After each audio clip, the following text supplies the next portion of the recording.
In this episode, we're here with Jason Fladlien, the GOAT of webinars. I know personally in my pocket, I've made enough money to not necessarily have to worry about the concept of money again. Jason is known as the $100 million webinar man and the guy behind the guy. Why am I known? I have 100 million reasons why I'm known, which is the results that webinars have produced. We discuss how to smoothly transition into the sales portion of your webinar, rapid fire questions, the most important things you need to know when it comes to webinars, and what market positioning is and how to use it to dominate your space. Because there's only one position to be in, and that's the number one position. If you aren't in the number one position, start something that can make you into the number one position. Pivot if you must, or change or open up a new business unit.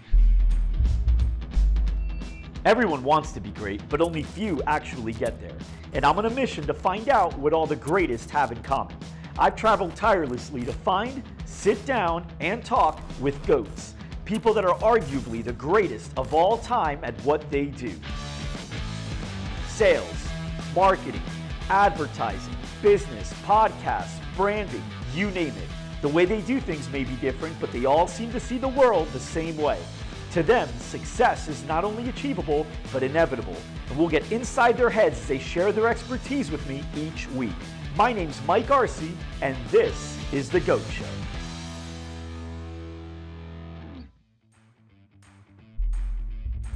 This episode is sponsored by Loud Rumor. If you own a fitness studio, cryotherapy, or massage business, there is no company in the industry better at generating high-quality leads than Loud Rumor. In just the last 2 years, Loud Rumor has worked with nearly 1,000 fitness and wellness companies and won ranking Arizona's Ad Agency of the Year in 2017. Getting more paying members in the door can be tough.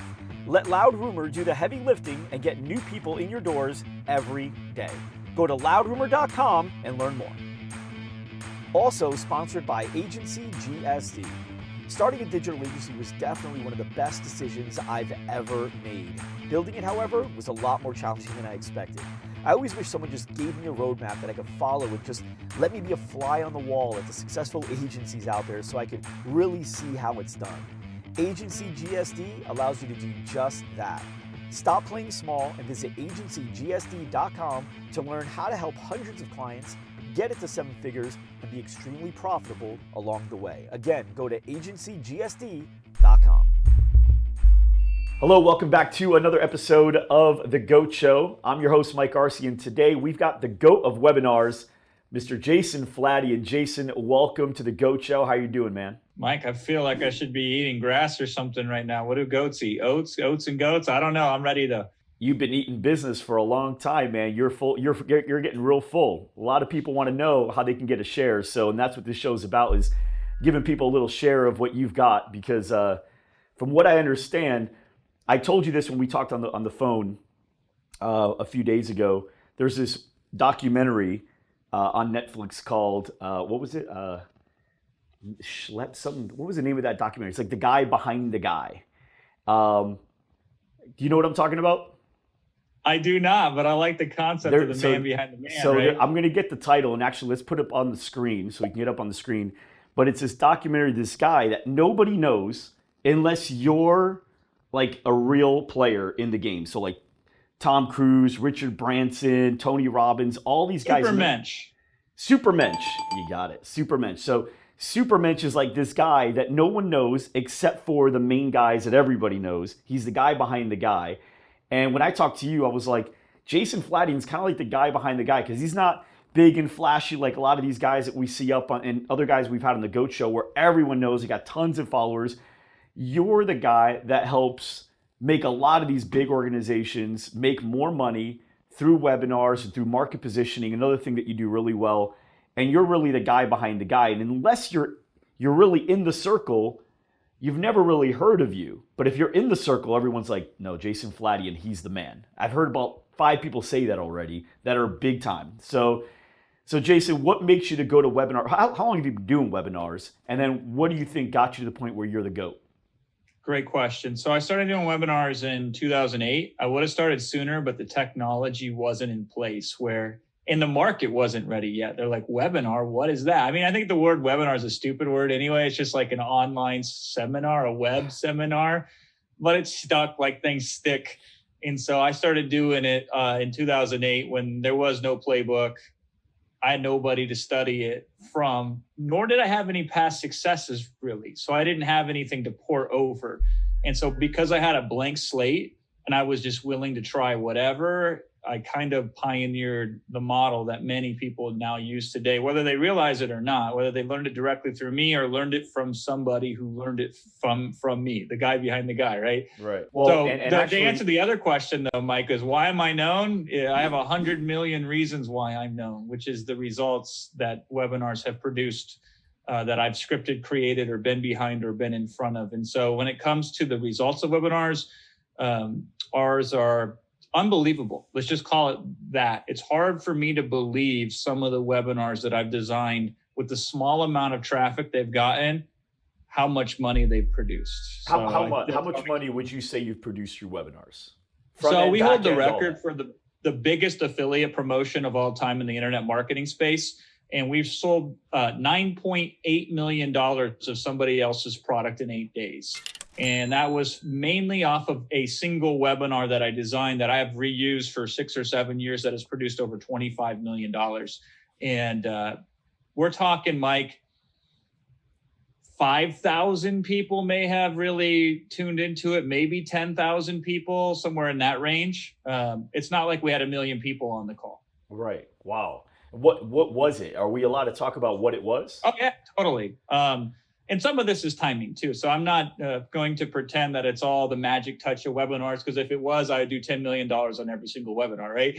Right. So there was a product called Amazing Selling Machine that came out in 2013 that we were there for launch number 1. We were the number 1 affiliate for that. Then they reopened 6 months later. We were the number 1 affiliate for that. And then the 3rd and 4th time, we were also the number 1 affiliates. And then on the 5th time, for whatever reason, like we had developed enough insight into the market. We had understood the objections of the customers better than anybody else. And we developed massive bonuses that were exclusive that you couldn't get on their own, but you could get them for free if you bought through our affiliate link. And one of the things that we did was really clever, Mike, is we went to our competitors, and this was the pitch that I said to them. I said, listen, you can promote on your own.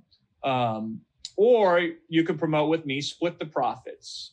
That would mean you'd have to double your sales in order to break even, which I don't know if I can do. But I will. But I can promise you the following: it'll be the easiest promotion you've ever done in your life because I'm doing all the work, and your customers are going to get the best experience. Because look at what we've been able to do with all these customers and their results and our bonuses and our extra resources. Like we were building $1 million businesses, Mike, like in cost, to give away for free as a bonus to this product because it was producing so much money. It was unheard of. It was insane. But the key differentiator is how do you communicate that value in the marketplace?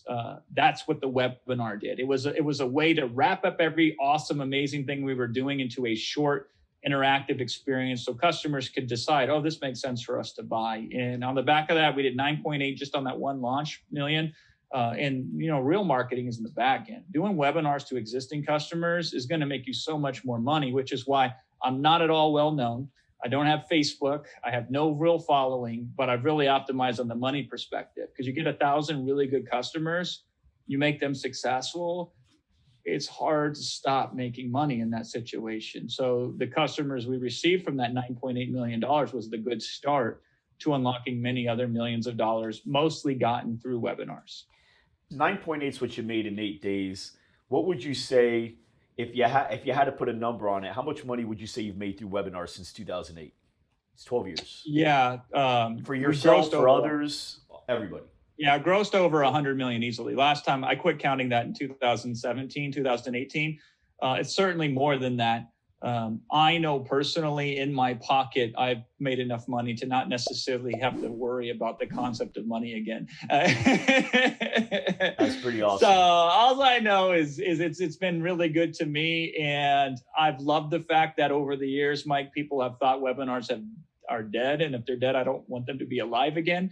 And so we have been able to see webinars through for 13 years almost now with no end in sight. Now the model maybe changes here and there, but For the most part, if you understand the concept, it's an interactive way of communicating with a customer base or an audience that can be up to the moment, fresh, and it's very engaging and it's very interactive. But here's the best part is it's always value first. The way that we design webinars is it is fundamentally to solve this thing. I want to give you the taste of what it's like to be my customer before you have to risk being my customer. So if I can show you through insight, aha moments, paradigm shifts, identity shifts, breaking old behavior patterns and establishing new ones, and I can do that in 45 minutes, and you can say, holy crap, I've never had a better experience in my life related to this subject before I met this guy, right? Then it's not a risk for you to give me money, because then you're like, okay, let's see what he's got behind the paywall. And that's what we attempt to do. Let me give you value first. Let me change your life for the better. Aha, revolutionize you. And then in return, I just ask you to spend a little bit of money with me. Now, if you like it, maybe you'll spend some more money with me. But that's the fundamental premise of really what I try to bring into every webinar. You know, my specialty, for anybody that knows me well, is more of one-on-one sales. I'm not good yet. I know with practice I can be, but I'm not, because I don't practice it nearly as much as you probably did in your first 6 months of my whole life. Webinars or selling from stage. That's not something that I've put into practice and put in the time like you have. One-on-one, I'm very good. And what I've learned is when I'm out and I'm talking to people, I naturally find myself using the same techniques and strategies that I've learned to use in prospects to communicate. I use it in normal conversation with friends, family. Even though I'm not wanting to sell them anything, I just learned it's a better way of communicating. And I say that because when I first got on the phone with you about a week ago, or I don't know when it was, maybe it was only a few days ago, we started off the conversation maybe about a minute or two, and then I got right into it, and I said, so how do you make your money, man? Like, where do you get your income from? And I felt it. I felt myself go into a webinar. You even had like a webinar voice, and you said, well, Mike, before I answer that question, I think it's important for me to give you a little bit of a backstory so you can see how I got here. And I'm like, this guy is taking me through a whole thing. I already see it happening. And you took me through, and you started giving me this backstory where you started, your struggles, how you've messed up, and then all of a sudden you found something, and then you were able to really use that. And then once you tested it again and it worked, you tested it again, it worked, and next thing you knew, it was your thing. And I'm like, I like what he's doing because I'm actually seeing the story. It's a great way of communicating. But then inside of about 45 minutes, like a typical webinar, I'm wanting to work with you. And I asked you, I'm like, how do we get you to work with us? How do we do it? And so, yeah. But that just shows mastery, that you've learned how to communicate that way. And that when you do it that way, you're able to get your message across really well. So I'd like to first ask you, was that intentional, or are you just like unconsciously competent now that that's just how you communicate when you're basically positioning yourself in front of somebody new? It's a fantastic question, because it's both. The best thing you can do on a webinar if you want to be successful is to be as authentic as you possibly can be. Now, authenticity is not a substitute for incompetency, right? So what I mean by that is, let's say you're somebody who's shy, and you're like, I can't do a webinar because I'm too scared to get on a webinar. That is playing small. You can be authentic in your desire to serve and still be shy. And the way that we would solve that would be essentially to get on the call and on a webinar. And this is how we'd start the webinar. We'd say, listen, I'd like to share this with you today, but I have one big problem. And here's what it is. I'm scared out of my freaking mind right now. I'm nervous. I'm sweating bullets. If you hear my voice crack, it's because I am afraid of speaking in front of even small groups of people. However, because this message is so important, I'm going to set aside my own personal hangups to try and attempt to serve you. Is that cool with you? And people will resonate with that, because you are not trying to be something you're not. You're trying to be more of who you already are, but in a purposeful way that has the most amount of impact. And so I'm naturally a guy, Mike, that is like, I study communication constantly. And I'm like, what makes communication work? What are the different contexts for communication, so on and so forth. And what I've discovered is if you can't set the stage to make the point, to bring home the punchline, then it has very little impact. But if you can set up what your big message is and get people engaged and get them bought into it, then when you do have a message, it lands with more impact. And I feel like I have a worthwhile message to give. So, when Mike says, tell me how you make your money, I can't just say to him, well, I make it this way, because it doesn't really tell it, right? So instead, I got to set the stage. It's like, I'm glad you asked that question, Mike. If it's okay with you, let's break down a little backstory first. Now, some of that is technique, and not technique I'm doing consciously anymore. It's ingrained technique. Technically, we call that push-pull. So I give you some, but I take some away. I share some with you, but I leave you in suspense, right? That's real effective communication, whether it's one-on-one selling, whether it's one-to-many selling, one-to-few selling, in person, on video, in podcast, what have you, right? This tension of the drama of what's going to happen next will captivate you, will get you interested.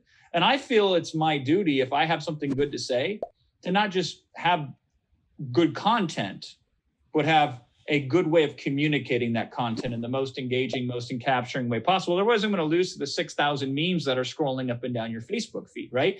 But the other part of it is my attitude, Mike, is kind of like, I like to get into it. So you've already heard it, and this is just me, of when I'm like, I like it when people give me money. My goal is to get you to give me money. My attitude is I expect that commerce happens when a fair exchange is made of my value for your money. And so I bring that with me into every single conversation that I have. And that's how it shows up. Now, it doesn't necessarily have to be but whatever your is you, however you represent yourself, that's really powerful if you can show up that way in your communication, especially in a one-to-many situation.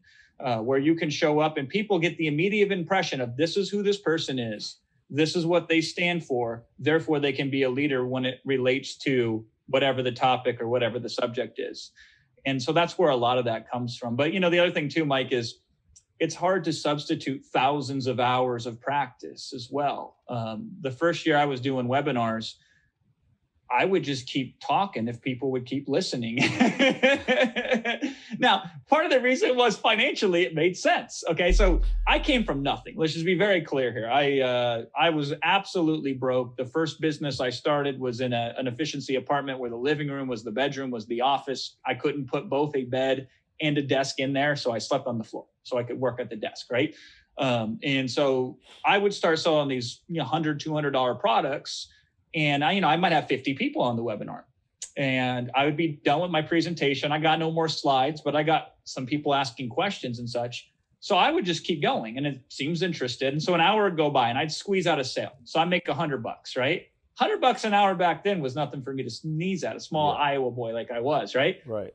But there was still people talking, Mike. So I go another hour, make another sale. I'm $200 to the richer. What I didn't realize doing that for 6 months straight is I learned so much by being in the field and constantly trying new technique. Sometimes, Mike, out of boredom, I'm like, listen, we've all said it the same way for 100 times. Let me just try the exact opposite for nothing other than to entertain myself. And by the way, some of my biggest breakthroughs have come in the webinar field from that. So I try to be like Michael Jordan, try to be the best and also work harder than the rest too.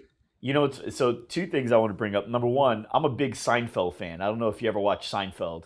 Love it. And there's an episode where George Costanza says, you know what? Nothing I do works. I'm just going to start doing the exact opposite of all my natural instincts. Okay, so now I will do the opposite, and I will do something. And his whole life starts getting better because it was the exact opposite.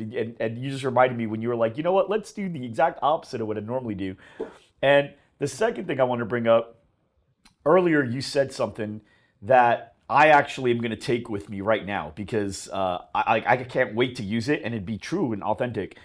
You said you got on a webinar, you'll get on a webinar and you'll say, even though you've done it a million times, you're the GOAT of webinars, even though you've done it so many times, you'll still let people know that you're nervous and this is uncomfortable for you. Because no matter what, even me, when I get in a big pitch, I'm still nervous. Even though I've done hundreds and hundreds of these, I still get nervous, right? And so I'll sometimes go and I'll meet with these big franchise heads, and these deals could be $2, $3, $4 million deals. And I just go in there. One thing I'm going to test next time is what you just said, because it's true. Just walk in there, and as soon as it starts, say, hey, just so you guys know, I'm a little nervous about today. When they say nervous, why? I don't want to mess this up. I really want to work with you guys. I know I can help, and I'm afraid that if I don't do it as good as I know I should, you guys may not know that one day. So bear with me as I get through it. And I think by doing that, because I could see if someone did that to me, I'd appreciate that. And I'd almost look for ways to work with them. There's that empathy there, as opposed to here's this guy coming in all cocky, knows his stuff. Not that I go in cocky, but just not messing up, polished. So I'm going to actually test that. And it would be authentic, because every time I do go into those meetings, I am a little nervous. It's a big trip I make sometimes to get a big deal done that could change the course of our company. Absolutely. And so again, the idea is to affirm the truth, but we have to be in tune with the truth. And so if you go in there and you say, hey, listen, there's a lot riding on this, not so much the money, it's because I know what I can do for you in exchange to get it and how much we can be impacted. But I'm worried that you might look at me as just some guy trying to sell you something. You might not notice the difference between me and any other companies. And yes, I don't want that to happen. So how can we work together to figure out the best way for all of us to proceed forward? And now they conspire to help you make the sale, which is one of my favorite positions to get in, is to make my customers help me know how to sell them, for example. I'll give you another one. This is what I teach most people when they get started with webinars, Mike. And I gave you a variation of this when we talked on the phone. For many years, this is how I started webinars, because I used to be very uncomfortable doing webinars because I felt they were like a bait and switch. It was like, come here and learn this thing for free. Oh, now we got them. Let's sell them something, you know? It's like people for many years, and in certain markets still to this day, believe that we're just kindly giving out knowledge for free with nothing in return, you know? Right, And they're shocked, God forbid, when somebody switches into pitch mode, right? So I was uncomfortable with that concept at first. So the question I always ask myself is, how can we turn the limitation into the advantage? So I used to start webinars like this. I say, listen, I have two objectives here today. My first objective is to show you how to do blank. And I'd make some big promise, right? So I used to do this training program on how to put together like information products. So I'd say, I have two agendas here today. My first one is to show you how in 48 hours or less, you can take a topic that you know very little bit about and create an information product that you can sell that would be of high quality. That's my first promise, or that's my first goal on this webinar today. My second goal is to sell you something.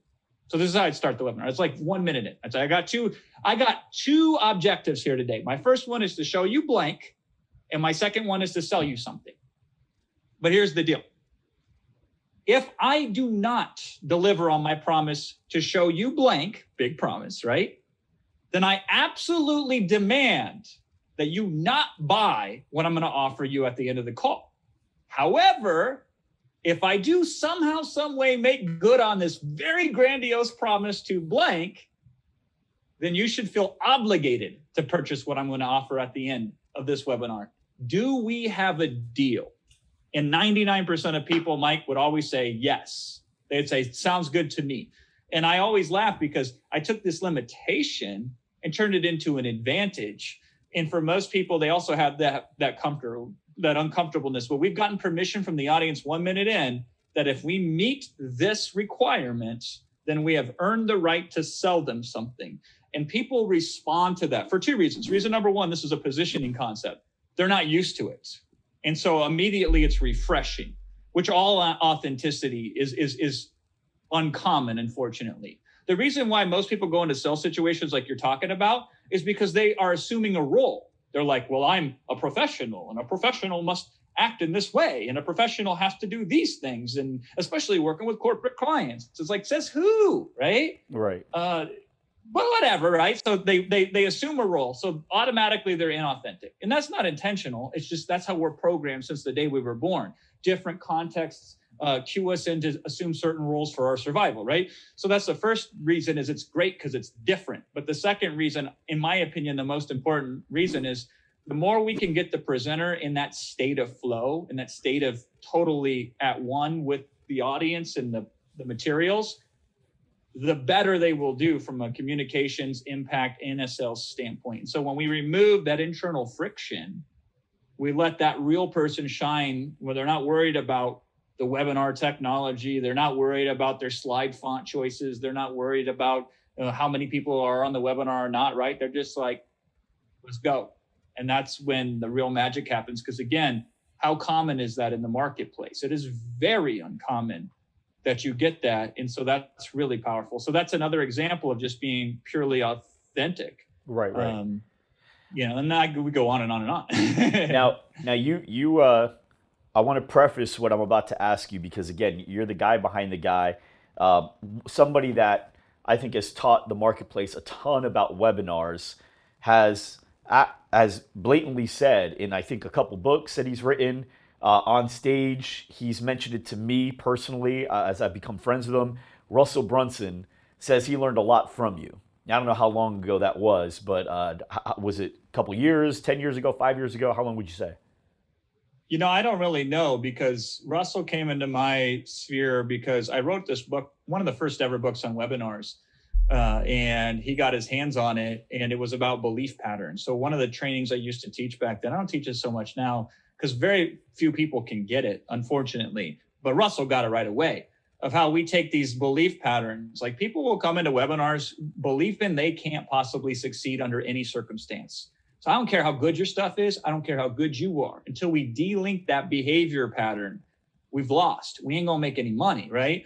And so a lot of the webinars that I do look at what are these dominant belief limitations that people have? How can we disconnect those, repattern those to more empowering beliefs, and then position our offer at the end so they can step into it and understand that this is the way to take these newfound beliefs and magnify them. So Russell got so excited by that concept that not only he told me that it inspired him to write Expert Secrets, which has sold hundreds of thousands of copies, but I'm the most quoted expert in that book of Expert Secrets. So on webinars, that's pretty slick. So the first time I ever really met Russell, though, was around 2016.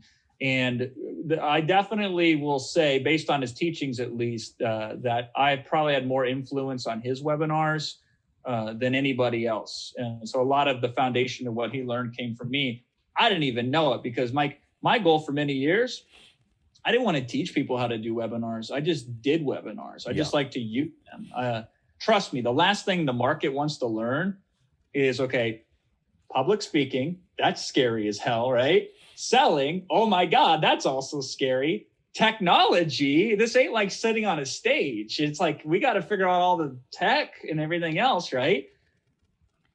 No, thank you. The market doesn't, the startup or the beginner internet entrepreneur, or even the existing ones, for many years, they fought. They did not want to learn how to do any of this stuff because it was too scary for them. So I'm like, I'd rather teach people how to sell on Amazon.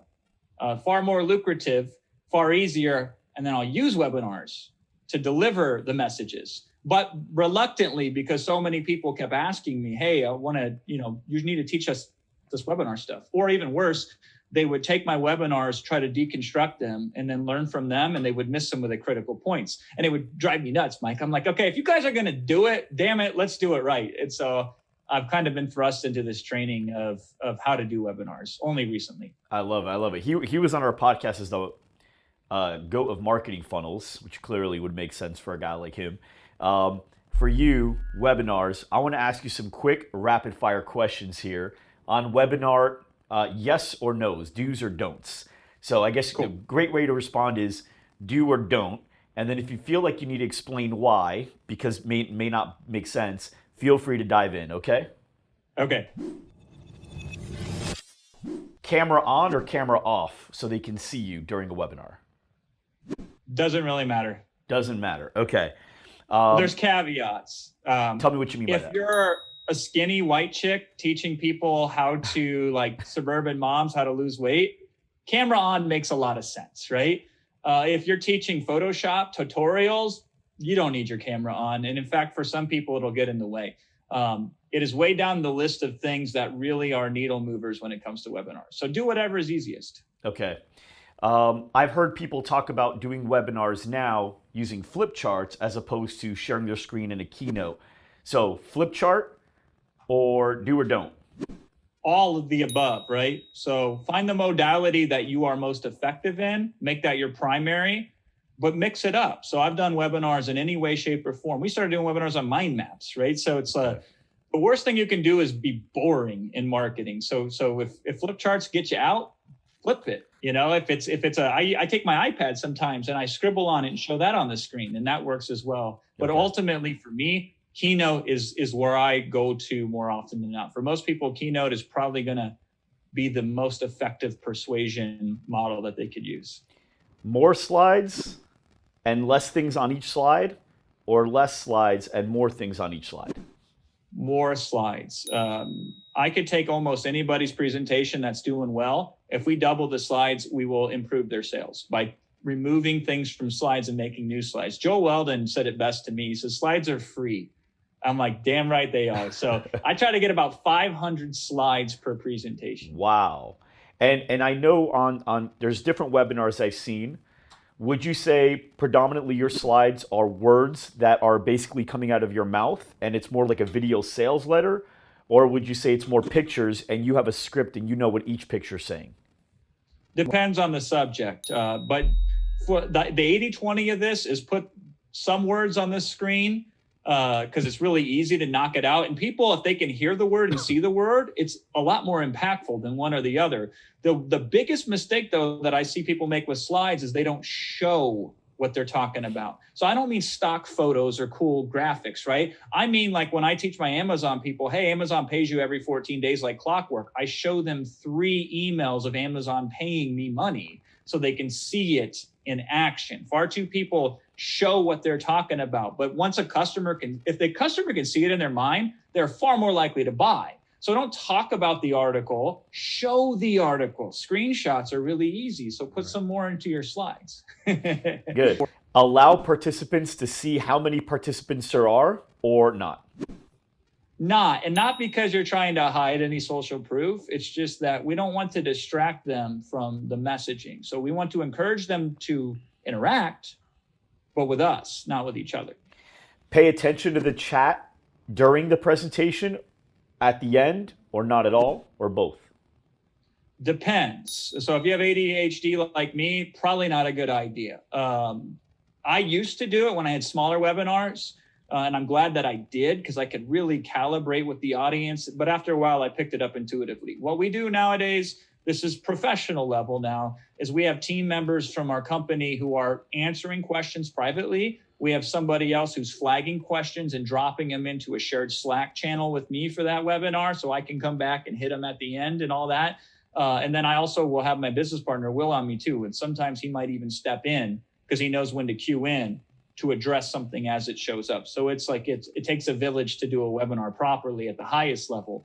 But when you're starting, do whatever you want. Because again, get the webinar in front of people and see how they react and then make adjustments. So if you want to look at chat, look at chat. The only thing I'd recommend is you let the audience know, hey, listen, chat's open. I want you to put your thoughts in as they come. I'm going to take a look at them again at the end. So stay tuned, right? Or you might say, listen, every 15 minutes or so, we're going to take a break, answer a few questions before we proceed. That's how we're going to run it. So it's your world. Do it however you want to. Just let the audience know, and then they will conform with whatever expectation you give them. At the end of the webinar, and it's time to transition to price, is it better to sell something that's well, actually, what I like to know is ideally, what's the ticket size that's a great, like generally a good ticket size to sell? And then how does that work on the back end to ascend somebody up, or anybody that didn't show? What would that look like? Fantastic question. So in most markets, $500 is going to be your low price that I would look at. If you're doing less than that, do a video sales letter or do something else. You generally, the upper threshold is about $2,000 to $2,500, again, depending on the market. If it goes above that price point, you're better off sending them to a phone call or some other process before you sell them. Caveat, existing customers, different set of rules. Because they already have an established relationship with you, you can even go higher price points than that. But for most markets, especially if you're starting out, your sweet spot's going to be between $500 and $1,000. So my favorite thing to do is this. So let's take what we have and use it. This is positioning, right? It's like, go to your audience if you've never done a webinar and just say, if you have an audience, let's just assume you have an audience, right? Free or paid, it doesn't matter, whatever. You just got people you can get in front of. And you say this, you say, listen up, I've never done a webinar before.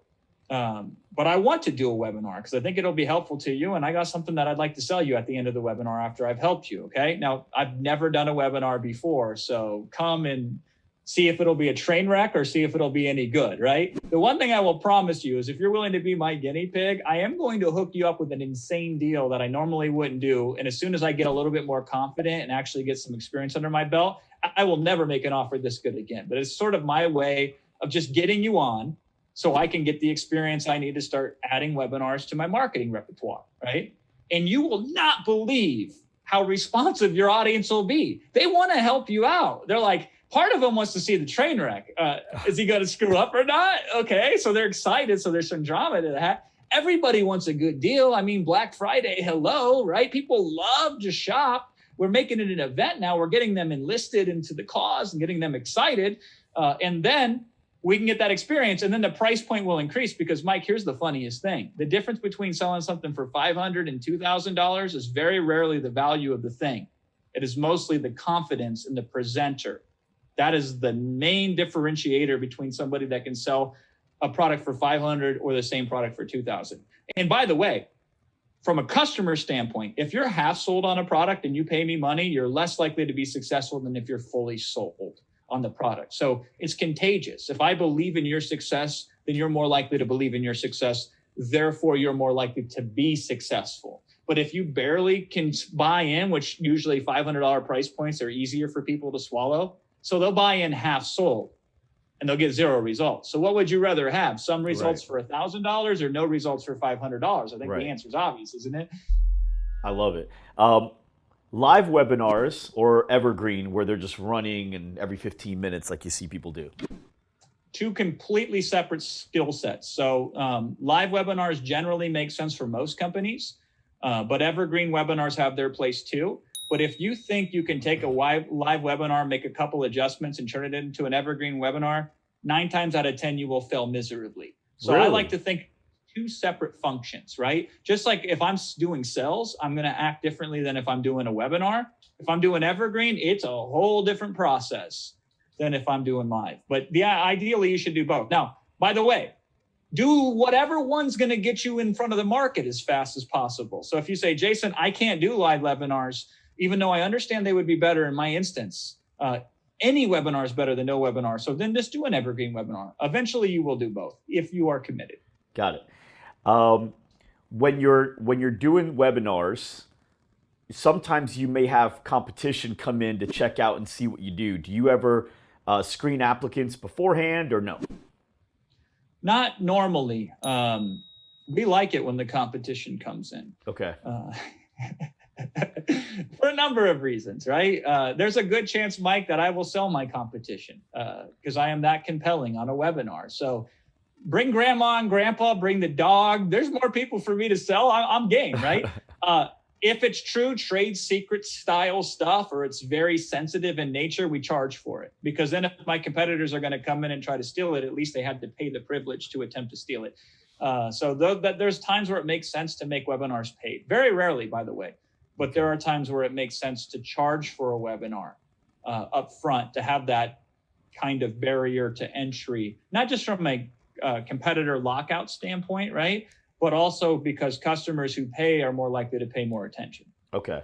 Last rapid fire question, and then I want to jump into your second skill set, which is market positioning. So last rapid fire question, you say you like live better generally, especially if they're new because it's a whole different skill set.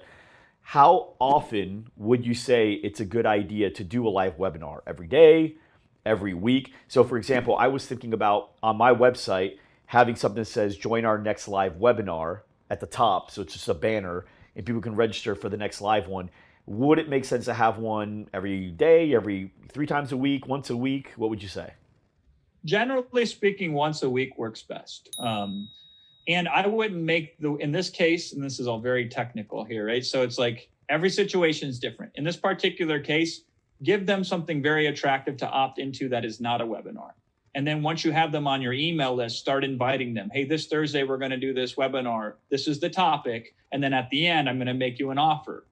And then next Thursday, this is the topic. At the end, I'm going to make you an offer. Now, the offer can always be the same. And a lot of the content can be the same too, by the way. It's just the different hooks, which is part of the positioning, which we are going to talk about here next. But I would generally do once a week. And here's why. Because it gives your market enough time to relax a little bit, but it also gives you time to think.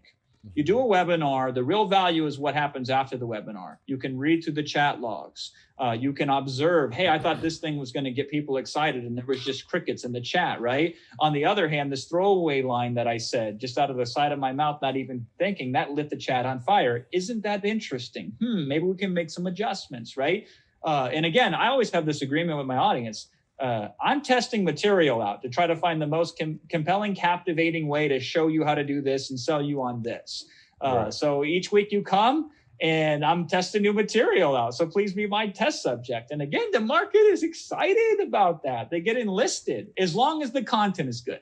You get on a webinar and your content sucks, you don't deserve to have people come back. So nail the content and the rest generally can be tweaked. Now, clarification on one of the things you said. When I gave you the idea of like somebody putting a banner on their site that's static and it just says webinar, I think you said rather than telling people to come into a webinar, it's better to give them something that would be like valuable that they would want right now to get them on your email list, and then email them about a webinar coming up. So let's say. Could even be on the thank you page, Mike. Hey, you've opted in the email inbox is your gift. Meanwhile, we have this webinar coming up Thursday. Okay. Here's why. Instant gratification. So to a complete stranger who'd ever heard from you before, having to opt in for a webinar that takes place in the distant far future of Thursday when it's Monday, you probably lost the game no matter what, right? So we want to wow somebody while we have their attention. So we give them something enticing to capture their information in exchange for something good, right? And then we can continue the conversation privately via email. So step one is let's get them on an email list. And then step two, let's market the webinar to them.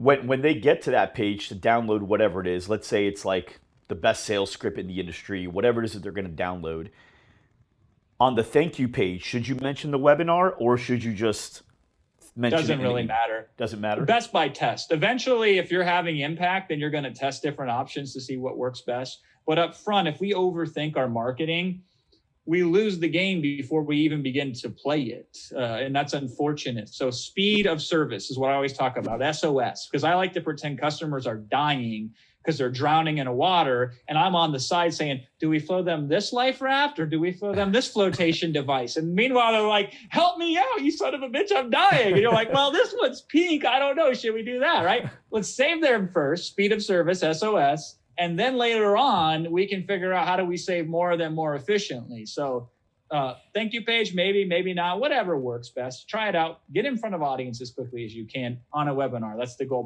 But we will miss them generally more often than not if we promise a benefit far off into the future versus download this a script that you can immediately use on your next sales call. People are like, oh, I want that. Boom. I love it. I love it. Your second. You might even say it's your first. I don't know, because again, you're the guy behind the guy. So whoever really knows what your best thing is until they work with you and then they can tell you. But from what I understand, it's market positioning as well. Yep. So first, let's define what is market positioning, and then maybe give me an example of how somebody that's watching right now can use it. You can use whatever industry you like to make your point. So let me ask you this question, Mike. What is the most profitable company right now in existence? Amazon? No, believe it or not. Amazon's got the biggest footprint online, but they are not the most profitable company. Exxon, Apple, one of those two? Apple. Yep. Okay. Apple is the master of positioning. They're the quintessential example of what positioning stands for. Because once upon a time, if you wanted to buy a computer, you had an industrial gray, I'm a geek, nerdy option. And that's it. That was the market. Because it was a bunch of engineers, right? And it was a bunch of techno people doing this hobby of building computers. And, to the most part, Microsoft for many years still suffered from that, where it was their machines were not cool looking. They got the job done. They were highly functional, right?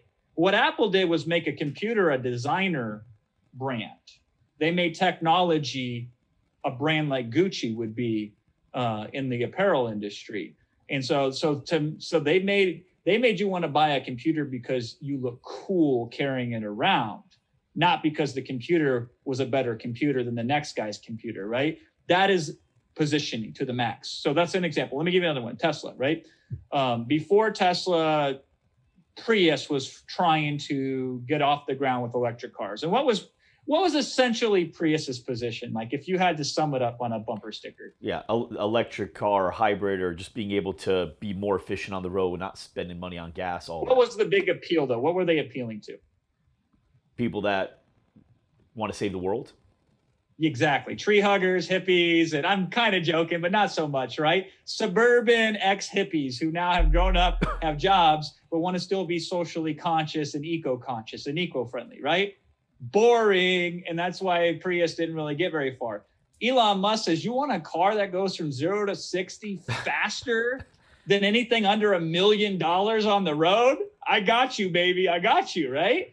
And he made owning an electric car cool, not just, a smelly ex-hippie driving a car to save the world. He made you want to buy it because it was cooler than a Porsche, not because it was electric. And hold on, I got because I've never thought about that before, but you're so right. I remember, up until Apple really kind of made that big comeback when Steve Jobs came back that second time, I remember in 2004, 2002, 2001, people would make fun of people that were on computers. Like you were kind of a nerd or a geek. That's what people thought you as. You'd be a computer guy. He's a computer guy. That was the phrase. And you just felt like this guy that had like pens in your pocket and tape between the middle of your glasses to keep it together. And that's kind of like the person that would use a computer. Whereas today, yeah, like it's weird if you don't have one, and it's weird if you have a weird one. Like it's cool to have more technology became cool. I got the iPad, I got the Mac, I got the MacBook, I got the pencil, I've got it all.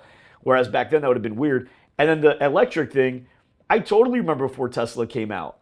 People that were driving Priuses were getting made fun of.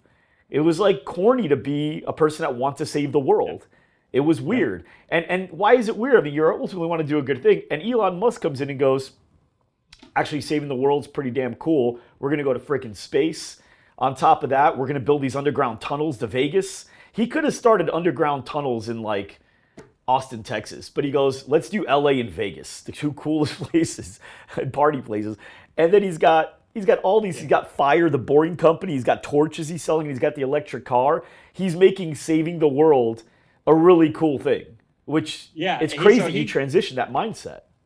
He gets it. And so like the other one is like Beats by Dre. Before them, like Bose headphones owned that higher end market. But Beats by Dre got poor college kids to spend $300 on headphones that are not even really that audiophile. They don't sound as good as a high fidelity headphone would, right? They have a lot more bass, but the most important thing is you look freaking cool when you put them on the subway with your iPod back then and your Beats, right?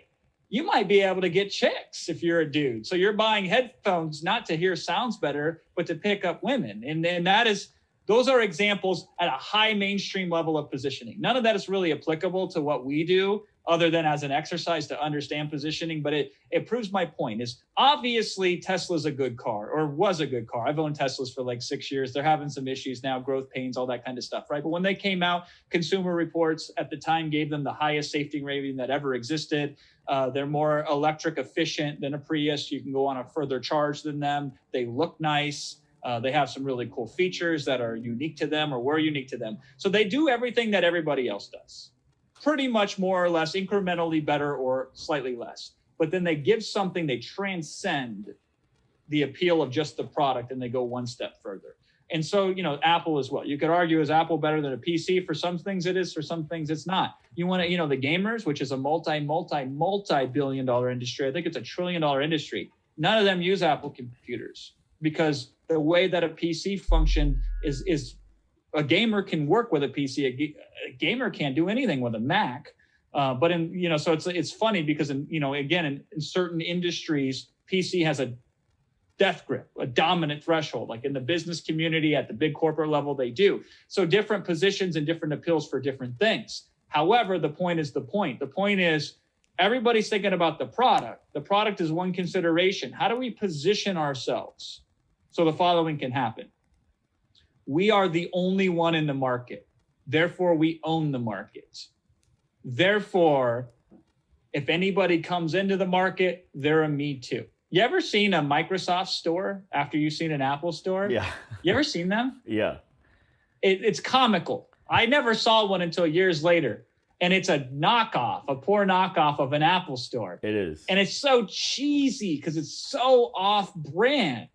So you either copy and look at it as a second-rate Xerox version of the originator, right? So you already lose there, or you stay the hell away.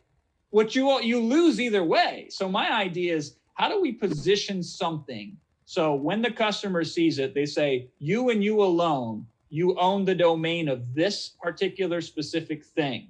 And then that allows us to really outserve every other competitor. Because by the time anybody tries to catch up, by the time any big corporate competitors come in with super deep pockets, they can't buy our customers.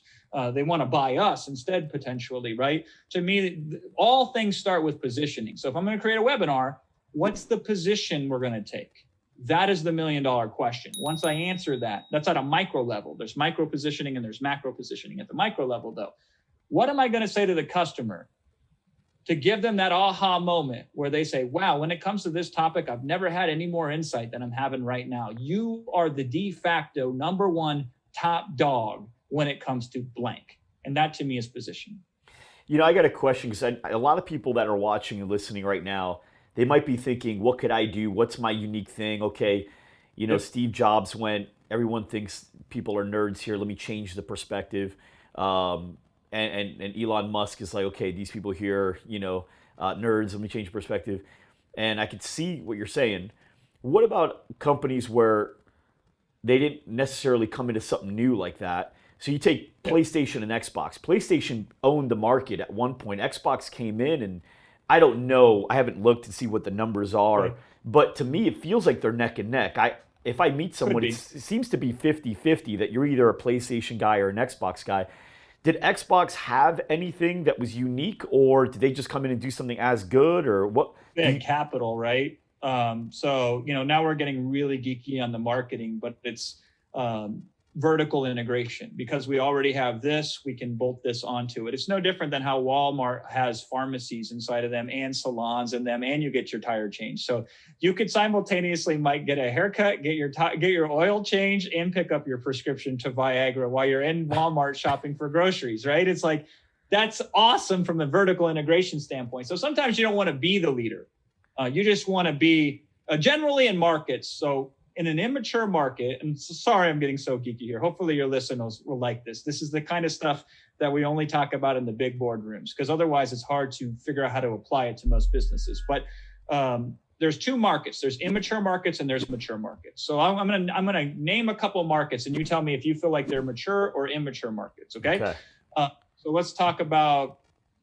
Let's pick a first market. Like, the oil/gas market. Is that a mature market or an immature market? Mature.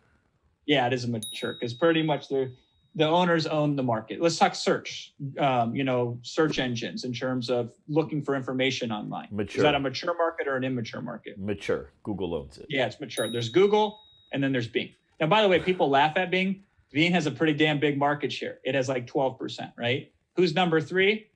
What's it called? Like DuckDuckGo. I think they're number 3 right now. Okay. Wow. The cola market. Is that a mature market or is that an immature market? Mature. Totally mature. Coca-Cola owns like 80%. Pepsi owns like 17%. And I think Royal Crown Cola owns like 3%. That's generally all markets as they mature. There's a dominant. There is the antithesis of that person, right? So at one point in time, Windows owned the market, and Apple came out with the 1984 commercial and said, "You're big corporate, we're cool hipster," right?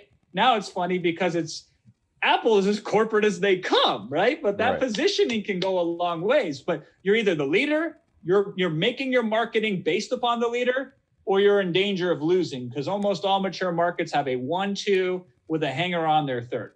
Now, let's talk cryptocurrency. Is that a mature market or is that an immature market? Immature. It's totally immature. Right now, it is Bitcoin that owns it, kind of, but that's not a for sure thing. And it certainly won't last forever. Now, maturity and immaturity doesn't mean age and time, because the automotive industry had been mature forever. And right now, I would say the automotive industry is immature, not only just because of companies like Tesla. By the way, Tesla, it doesn't even economically, their stock price makes 0 sense. You tell me they're actually worth what the market cap is, but it's worth whatever the customer feels that it's worth. And so I guess it is worth, now Elon is one of the richest people in the whole world. I think he's number 3 or something like that. No, he just passed, but he it's just passed Bill Gates. He's number 2 right now. He's number 2 now, right? Yeah. Isn't that insane? Yep. From a fledgling car company that has came and disrupted, GM and Ford and Chevy, right? Retail is now disrupted. Everybody thought it was mature. Walmart was there, but now retail is being disrupted again. So eventually mature markets will be disrupted and become immature. But generally speaking, mature markets, I don't want to get into them. I would rather create a new market within a mature market, a growing segment, a rising segment that is not important enough for the big players to capitalize on. But also has a moat, meaning that I'm not going to prove the market for them and then they pull the rope, the rug out from under my feet either, right? So most of us are in immature markets. So Mike, you're in a market right now. Let's classify what market you're actually in. So you sell. We help fitness studios and gyms throughout the world with their advertising and then business training and community. So it's the best on the planet in all 3 categories. All right, so that's what you are. That is a very well-defined, very specific market, which congratulations. That is awesome. The idea, this is all I say when I talk about strategic positioning. There's two ways we can win more money in poker. Mike, you play poker? Yes. Yeah, me too. You play good or you play poorly? Depends on who else is at the table. Well, you're already one step ahead of me, right? Yep. But I'm asking you, because if you said, Jason, I'm not very good, but I enjoy it, then I ask you, do you like to bet? And you say, yeah, I'm going to want to play you in poker, right? Right. Because there's a good chance I'm going to win some money off you. But if you said, Jason, I'm really good, no, thank you, Mike. I don't want to play poker with you. And so people generally only have one thought process, which limits them. They say, if I want to get better at poker, I'm going to study game theory. I'm going to learn bluffing and reading and tells. And I'm going to know the mathematical probabilities. And they're going to want to increase skill set, right? And I'm going to say, find me a table with a bunch of rich, really dumb poker players who are horrible at it, but love to just bet for the thrill of betting. They don't care if they win or lose. I want to be at that table because I don't have to get better at poker, but I'll make more money than most professional poker players ever make. Or the other one that I like to do is if I'm going to run a race, I want to run a race against 4-year-old kids because I will win that race, hopefully every single time. It doesn't pay more to run against world-class athletes. So let's find markets where we can have a big splash just by entering those markets. So there is no dominant name in your market. And what I mean by that is nobody owns quote unquote shelf space. Right. There's a finite amount in any market of advertising available, unless you're willing to pay a premium, right? There's a finite amount of distribution available. There's a finite amount of vendor relationships. You know, there are certain vendor contracts that can only be made with one company exclusively, or there's a conflict of interest, right? There's a certain amount of talent that's available to be hired in any given market, right? Mm-hmm. And so if somebody has a lock on some or all of those resources, I don't want to play that game. Right. Maybe I can win, but why? There's many easier businesses that exist out there that can make more money. So that's the first concept, but you're in an emerging market. You're in what we call an immature market. And so you might be able to own that market, but right now it's up for grabs. The cool thing though, is you have a very dominant position in that market. For what you do, correct me if I'm wrong, you are perceived as the best, generally speaking, for the people that you reach out to. Is that correct? That's correct. Okay, so you have the position because there's only one position to be in, and that's the number one position. If you ain't first, you're last. And if you enter in the number one position, start something that can make you into the number one position. Pivot if you must, or change or open up a new business unit. So let me give you another example. What's Amazon's most profitable market segment of Amazon? The one thing that on a profit basis makes them more money than anything else. Their e-commerce. Nope. Really? Their web hosting. Really? AWS, their web services. Yeah. Get out of here. As a net profit contribution, that makes them more money than anything, right? And so what's powerful is when Because you the become margins, number the one at margins are something. better there. So that's why, right? Yeah, of course they are, right? It's sort of a trick question, right? Yeah. Is Amazon in the web services businesses? Kind of, right? They're really in the e-com business. But as a strategic byproduct, once you're number one in one category, it becomes infinitely easier to become number one in other categories, even categories that are seemingly unrelated. Because what does web services have to do with e-commerce? On one hand, nothing. But on the other hand, it's their own infrastructure. So they built their own infrastructure and then they were able to leverage it. And so, for example, right now you can leverage your intelligence of what you know about the market and your positioning to try a new unit. In this case, when I talked to you about webinars, this was the advice that I gave you, is appeal to the trainer, the end user, who's going out there that's more mom and pop style. And you can do that through education and information and perhaps even software. So you can still maintain the service business, which I think fundamentally you've nailed that. So we want to accelerate what you're already doing. We don't want to innovate necessarily. We want to accelerate at that point in time. But a new business unit potentially that could be spun up based on your proof, on your expertise, on your knowledge, on your connections, right? That is perhaps for the taking. If you fail, who cares? It's not a big deal. But if you succeed, you now can disrupt an existing other business market that right now you have no position in. And so that's generally how we think, right? So when we got into the Amazon business, which made us $10 million, we built an Amazon business, Mike, not because we were trying to get rich off it, just so we could talk intelligently about Amazon. And we did okay with the business. We made like $1 million or so gross on that business per year. But what was better is I now understood the business inside and out, so I could converse with clients, understand what they do, and then kind of be the translator and report to the market what was and wasn't working, because I was more dialed into everything on Amazon.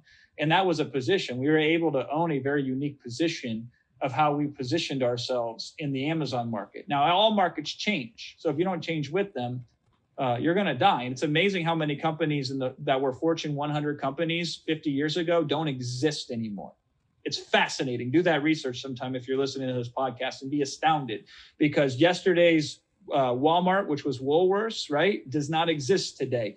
And so you have to consistently defend your position as number one and or pivot to new number ones that you can be in the business if you want longevity. Sometimes it's nice to have a little part-time gig that just pays the bills and makes you some money and you can screw around. That's not how I'm wired though, right? And so in this particular instance, we got to be looking at what the markets were. So on Amazon, we discovered as everybody went this way, it changed the dynamics of the market. So then we were able to then reposition based on our existing position into a new business inside of Amazon. And that's still where most of our money is made today. Purely understanding the positioning of the marketing.